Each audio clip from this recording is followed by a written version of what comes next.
Welcome to Chris Cook for You Too. Yes, I am back.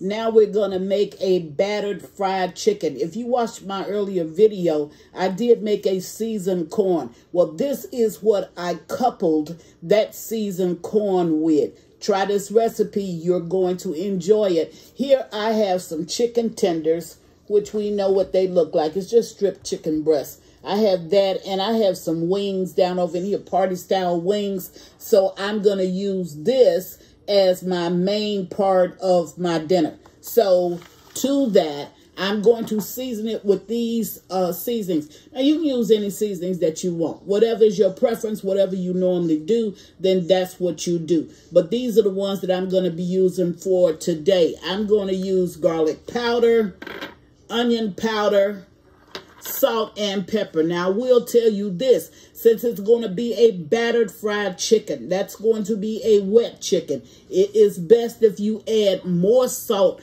than you normally would. So don't just add your regular amount of salt because it's going to go into your liquid parts.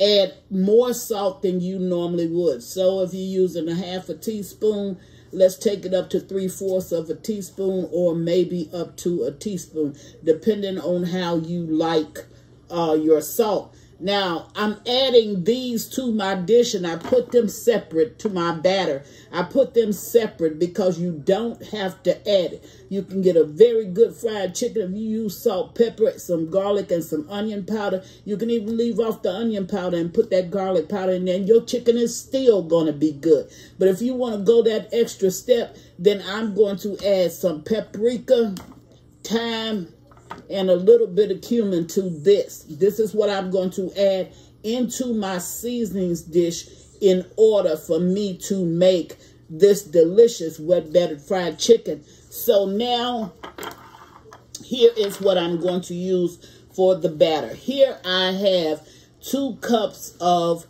I have 2 cups of self-rising flour, okay?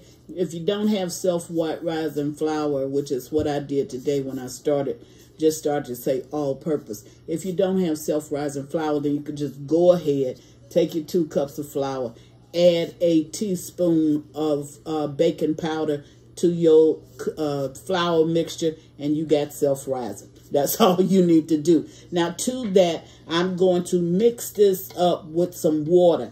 This is going to be equal parts of water. What do I mean? If you're going to use 2 cups of flour, self-rising flour, then you're going to use 2 cups of water.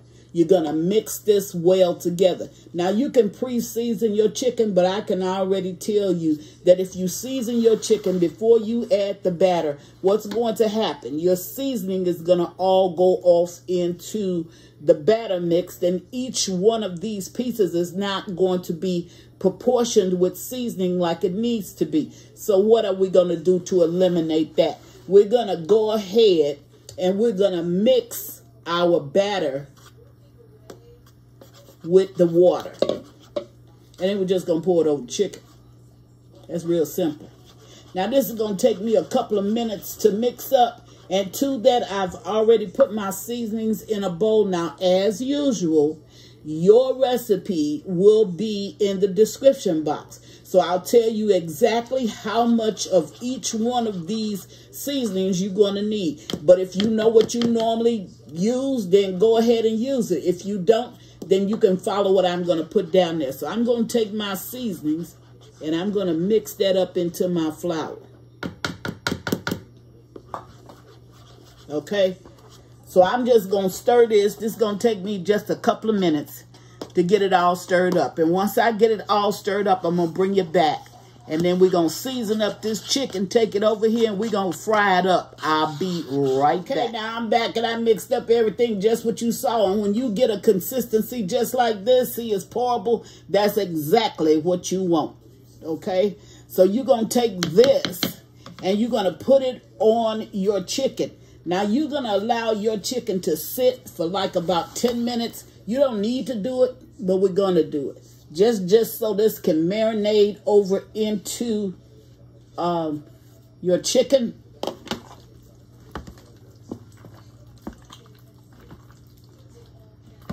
That looks good. Not edible, but it looks good. Okay? So that's it. So what we're going to do, and you use it according to how much chicken that you actually got. If you don't have a whole lot of chicken to fry, then you don't need a whole lot. Okay, so we're going to bring our oil, our cooking oil, up to temperature. And then I'm going to meet you at the stove so we can go ahead and cook up this delicious chicken. Now, I can tell you already, this chicken is going to be crispy and it's going to be good. But it pairs very well with that corn. So I'll be right back. Okay, now I'm at the stove and my oil is heated.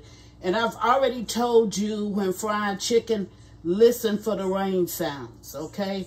You want it like a light rain. You want to hear your sizzle just like a light rain. You don't want it to be a heavy rain. And just take some of your batter and knock some of your batter off because you don't want it too wet going down in the grease, okay? And then you want to fry it up.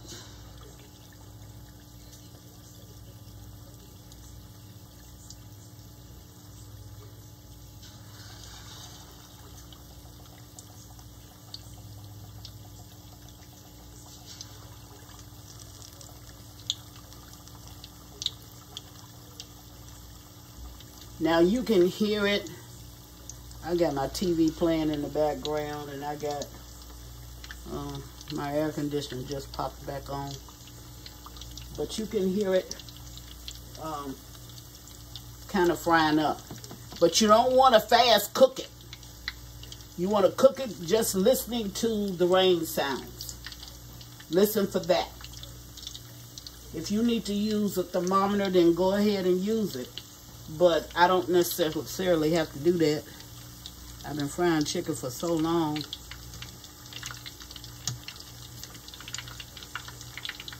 Trying to clear space so I can get another piece in there. There you go.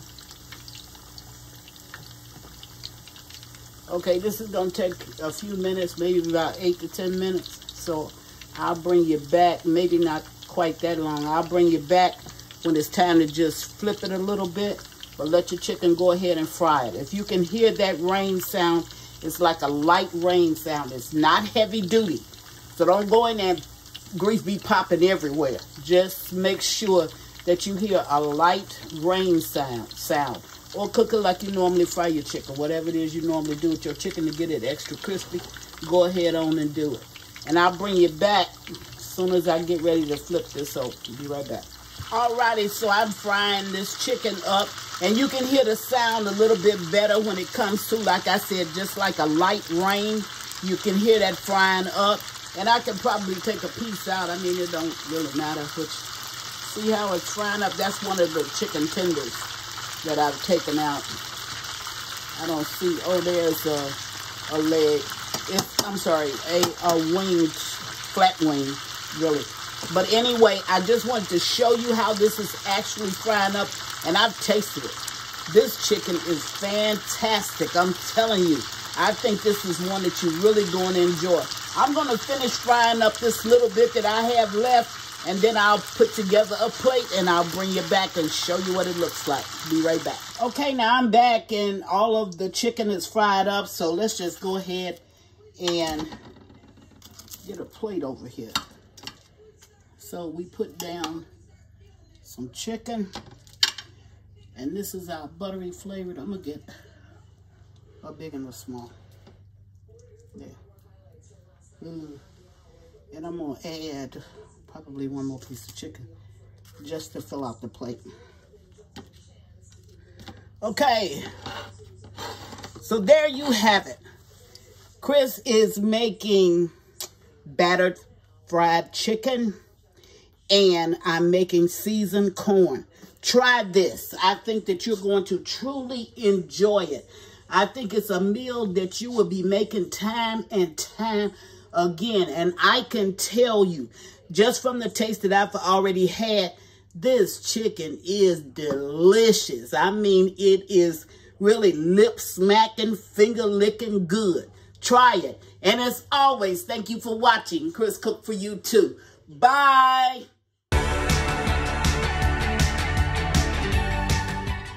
Please follow me on Instagram and Facebook at Chris Cook for You Too. And don't forget to share this video. Bye.